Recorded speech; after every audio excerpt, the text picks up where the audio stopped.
দীঘার পর এবার ভাটপাড়া অসুর শক্তি বিনাশের কথা ভেবেই আসছেন প্রভু জগন্নাথ।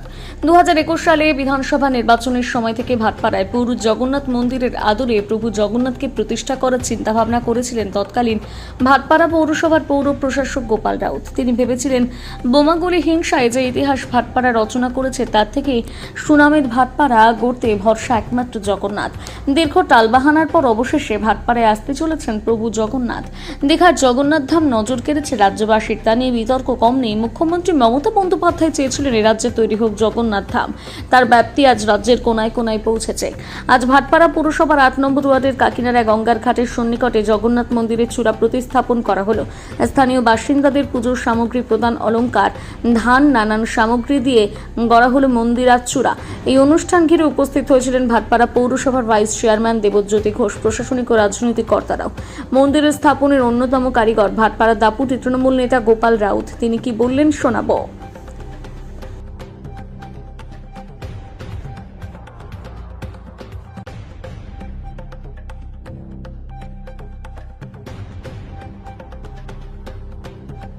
ভাটপাড়ায় জগন্নাথ ধাম বলবেন কেন? आगे तो जय जगन्नाथ महाप्रभु की जय। 2021 সালে আমাদের নেত্রী মমতা ব্যানার্জি বাড়িতে পুজো করেছিলেন জগন্নাথজি। সেই সময় আমরা এই মন্দিরটা নিয়েও দিয়েছি ওনার প্রেরণা নিয়ে। যখন মমতা ব্যানার্জি বাড়িতে জগন্নাথ স্বামী পুজো হয়েছিল সেই সময় আমরা দেখে নিলাম 2021-এ যে অসুর শক্তি ছিল তাকে ধ্বংস করা দিলেন মমতা ব্যানার্জি। সেই সময়ে নির্মাণ আমরা দিয়েছি। আজকে 60% মন্দির তৈরি হয়ে গেছে, 40% বাকি আছে। আজকে মন্দিরে চূড়াকরণ ছিল যে ভগবান জগন্নাথ মহাপ্রভুকে রত্ন ভান্ডার বলে, ওই রত্ন ভান্ডার শিখার উপরে দুমজের ভিতরে যে মানুষ, সাধারণ মানুষ যে সামান দিবে, চাঁদি কেউ শিকা দিচ্ছে, কেউ বাটি দিচ্ছে, কেউ ঘোট দিচ্ছে, ধান দিচ্ছে, নানা প্রকার যে সামান দিচ্ছে ওই উপরে ওনার শিখরের উপরে দেওয়া যাবে। 4টার সময় মন্দিরে ওই শিখরটা বন্ধ হয়ে যাবে। যতদিন মন্দির থাকবে যে মানুষ, সাধারণ মানুষ সামান দিয়েছে ওর সামান ওর ভিতরে থাকবে, মহাপ্রভু খাজানাও ভিতরে থাকবে। এইটাই আজকে বিধি আছে। দীঘার পরে যে ভাটপাড়ায় জগন্নাথ ধাম বা জগন্নাথ যে মন্দির স্থাপন হলো আপনার হাত ধরে, আপনার প্রতিষ্ঠা দীর্ঘদিনের পর একটা ভাটপাড়াবাসী পেল, কতটা সারা পেলেন? সাধারণ মানুষের সারা কতটা? শুনুন, সব থেকে বড় ব্যাপার আমি আগেও বলেছিলাম, পশ্চিমবাংলা মমতা ব্যানার্জি জগন্নাথ প্রভুকে এনেছিলেন দীঘাতে, আর দীঘা পর মহাপ্রভু আমাকে সুযোগ দিলেন এই ভাটপাড়া আনতে জন্যে।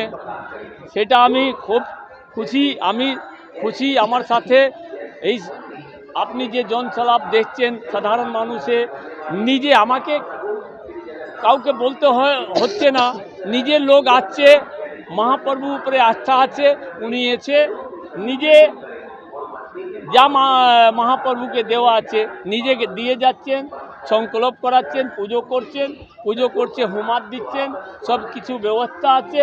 তারপরে ভোগের ব্যবস্থা আছে, মানুষ সব কিছু দিয়ে ভোগ গ্রহণ করে যাচ্ছেন। সেইটাই আমার খুশি।